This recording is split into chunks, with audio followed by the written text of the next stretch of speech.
सहकार योजना ये अमित शाह के द्वारा स्टार्ट की गई। इसके अंतर्गत जो ये डेयरी सहकार योजना है सहकारिता मंत्रालय के द्वारा आयोजित की गई, जिसके अंतर्गत सहकार से समृद्धि को करना है। जो इसके मंत्री हैं वो हैं अमित शाह, और जो इसके संयुक्त सचिव हैं जॉइंट सेक्रेटरी वो हैं अभय कुमार। और जो नीति निर्देशक तत्व हैं उसके अंतर्गत इसे अनुच्छेद 43B में जोड़ा गया है। और सहभागिता इसके अंतर्गत अमूल के द्वारा निभाई गई, जो कि वर्गीज कुरियन के द्वारा इसका उद्घाटन किया गया था। जो श्वेत क्रांति थी वर्गीज कुरियन उनके जनक है, जो अमूल अर्थात दुग्ध क्रांति से संबंधित है। नेक्स्ट, हाल ही में राष्ट्रीय अपराध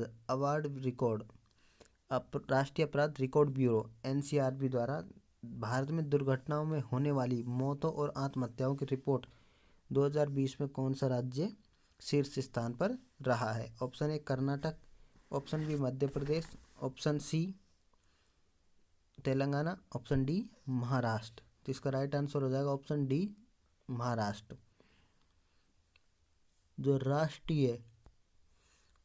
राष्ट्रीय अपराध ब्यूरो इसके अंतर्गत भारत के अंतर्गत जो दुर्घटनाओं में होने वाली मौत में आत्महत्याओं में पहले स्थान पर महाराष्ट्र। यहाँ पर लगभग 20,000 मौतें प्रतिवर्ष होती है, और संपूर्ण भारत के अंतर्गत लगभग 1,49,000 हैं।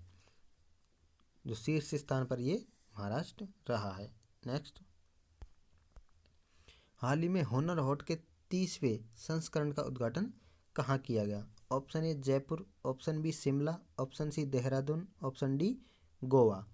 तो इसका राइट आंसर हो जाएगा ऑप्शन सी देहरादून, उत्तराखंड के अंतर्गत किया गया, जो कि इसके अंतर्गत अल्पसंख्यक मंत्रालय के द्वारा ये आयोजित किया गया, जो यहाँ के मंत्री हैं मुख्तार अब्बास।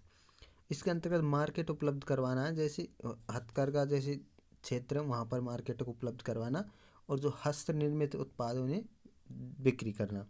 जो आत्मनिर्भर भारत के द्वारा जो वोकल फॉर लोकल अभियान चलाया गया, जो कि आज़ादी के 75वें वर्षगांठ के उपसर्ग अमृत महोत्सव मनाया जाएगा। नेक्स्ट, हाल ही में कौन सा राज्य अपनी वन्य जीव कार्य योजना 2021-30 पारित करने वाला देश का पहला राज्य बना है? Option A Gujarat, option B Maharashtra, option C Rajasthan, option D Kerala. तो इसका राइट आंसर हो जाएगा ऑप्शन बी महाराष्ट्र। कार्य योजना जो वन्य जीव कार्य योजना 2021 से 30 तक स्टार्ट की गई, जो कि महाराष्ट्र के द्वारा। इसके अंतर्गत जो वन्य जीव संरक्षण अधिनियम है ये 1972 का अधिनियम है, जो कि जो प्रोजेक्ट टाइगर है ये 1973 का अधिनियम है, और इसे 10 वर्ष के लिए आयोजित किया गया है। नेक्स्ट, वर्ष 2022 में G20 शिखर सम्मेलन कहाँ आयोजित होगा? ऑप्शन ए रूस, option B Japan, option C Bharat, option D Indonesia. तो इसका राइट आंसर हो जाएगा ऑप्शन डी इंडोनेशिया। तो 2021 के अंतर्गत G20 की बैठक हुई थी वो इटली ने उसकी अध्यक्षता की। 2022 में इंडोनेशिया करेगा, और इंडोनेशिया की राजधानी जकार्ता, और 2023 के अंतर्गत इसकी अध्यक्षता भारत करेगा। जो हाल ही में जो सम्मेलन हुआ उसके अंतर्गत ये निश्चित किया गया है कि 2022 के अंतर्गत इंडोनेशिया में बैठक होगी। Next,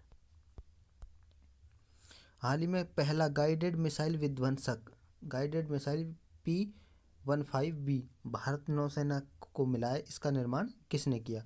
option A Goa shipyard limited, option B Cochin shipyard limited, option C messrs lines Larsen and Toubro limited, option C Mazagon dock ship builders limited. तो इसका राइट आंसर हो जाएगा option D Mazagon dock builders ship builders limited. इसका right answer हो जाएगा। जो ये पहला गाइडेड विध्वंसक P-15B है, जो इसकी जो लंबाई रखी गई वो 164 मीटर है, और इसकी क्षमता 7500 टन रखी गई है, और इसके अंतर्गत जो मिसाइल है वो बराक 8 है, और ब्रह्मोस मिसाइल इसमें सम्मिलित है। नेक्स्ट, हाल ही में बाजार पूंजीकरण द्वारा दुनिया की सबसे मूल्यवान सार्वजनिक रूप से कारोबार करने वाली कंपनी कौन सी बनी है? Option A Tesla, option B Microsoft, option C Apple, option D Reliance. तो इसका राइट आंसर हो जाएगा ऑप्शन सी माइक्रोसॉफ्ट।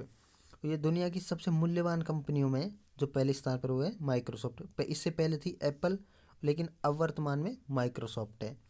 और इस जो ये बाजार पूंजीकरण ये कैसे होता है, जो कि शेयर की कुल संख्या को मल्टीप्लाई एक शेयर से करेंगे तो बाजार पूंजीकरण आएगा। और जो डीजी सक्षम कार्यक्रम है ये कब स्टार्ट, मतलब कैसे स्टार्ट किया गया, इसके अंतर्गत भूमिका थी वो माइक्रोसॉफ्ट और जो श्रम रोजगार मंत्रालय इसकी भूमिका के द्वारा ये कार्यक्रम स्टार्ट किया गया था। नेक्स्ट, वर्तमान में विश्व स्वास्थ्य संगठन WHO के प्रमुख कौन है? Option A Antonio Guterres, option B Tedros Ghebreyesus, option C Ngozi Okonjo Iweala, option D इनमें से कोई नहीं। तो इसका राइट आंसर हो जाएगा ऑप्शन बी टेड्रोस बेग्रेयस। जो WHO है, जो विश्व स्वास्थ्य संगठन है, इसकी स्थापना 7 अप्रैल 1945 को की गई और 7 अप्रैल के दिन ही विश्व स्वास्थ्य दिवस मनाया जाता है।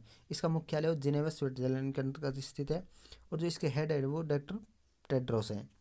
जो इनका कार्यकाल वर्तमान में बढ़ा दिया गया, 3 वर्ष के लिए बढ़ा दिया गया है। और WHO के अंतर्गत 194 देश सम्मिलित हैं। और जो एंटोनी गुटेरेस है ये UNO के महासचिव हैं। और जो एंगोची ओंकोजा इवेला ये हैं, ये WTO की हेड है। जो WTO है इसके अंतर्गत 164 देश सम्मिलित हैं और इसके अंतर्गत है 194, ये WHO के अंतर्गत हैं। नेक्स्ट, हाल ही में सरदार पटेल नेतृत्व केंद्र का उद्घाटन कहाँ किया गया है? Option A Delhi, option B Hyderabad, option C Jaipur, option D Mussoorie. तो इसका राइट आंसर हो जाएगा ऑप्शन डी मसूरी। तो सरदार पटेल नेतृत्व केंद्रीय मसूरी के अंतर्गत इसका उद्घाटन किया गया है। और जो कि सरदार पटेल जो 31 अक्टूबर को राष्ट्रीय एकता दिवस मनाया गया था, उसी के उपलक्ष्य में इसका उद्घाटन किया गया है। और जो स्टैच्यू ऑफ यूनिटी ये कहाँ पर है? तो ये statue of unity Kevadia Gujarat के अंतर्गत स्थित है। और जो इसका निर्माण किया था वो राम सुतार ने किया था और ये साधुबेट द्वीप नर्मदा नदी के किनारे स्थित है। और स्टैच्यू ऑफ पीस ये कहाँ पर है? तो ये राजस्थान के अंतर्गत स्थित है। और स्टैच्यू ऑफ यूनिटी है ये केवड़िया गुजरात के अंतर्गत है। नेक्स्ट, तो दोस्तों कैसी लगी आपको ये क्लास? अगर अच्छी लगी हो तो प्लीज़ लाइक शेयर और कमेंट करें। ऐसे ही वीडियो देखने के लिए हमारे चैनल पर बने रहें। तो आइए देखते हैं पिछले दिन का रिवीजन। राष्ट्रीय एकता दिवस कब मनाया जाता है? ऑप्शन ए 1 नवंबर, ऑप्शन बी 2 नवंबर, ऑप्शन सी 3 नवंबर, ऑप्शन डी 31 अक्टूबर। तो इसका राइट आंसर हो जाएगा ऑप्शन डी 31 अक्टूबर।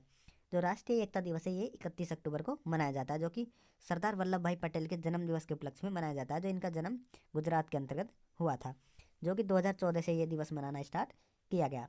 सरदार पटेल के द्वारा ही देशी रियासतों का एकीकरण किया गया और इन्हें ही लौह पुरुष व बिस्मार्क के नाम से जाना जाता है। जो सरदार पटेल है इन्हें सरदार की उपाधि, जो कि बारदौली सत्याग्रह के अंतर्गत महिलाओं के द्वारा ये उपाधि दी गई थी। और भारत के पहले उप प्रधानमंत्री व गृह मंत्री ये सरदार पटेल ही थे। और जो 1931 के कांग्रेस अधिवेशन जो कि कराची के अंतर्गत हुआ, उसमें की अध्यक्षता सरदार पटेल के द्वारा की गई। और जो स्टैच्यू ऑफ यूनिटी ये केवड़िया गुजरात के अंतर्गत स्थित है, जो कि साधुबेट द्वीप नर्मदा नदी के किनारे है। इसे राम सुतार ने बनाया, जो कि 182 मीटर की प्रतिमा है। Next,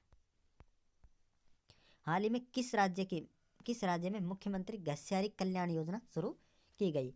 option A Himachal Pradesh, option B Uttarakhand, option C Uttar Pradesh, option D Bihar.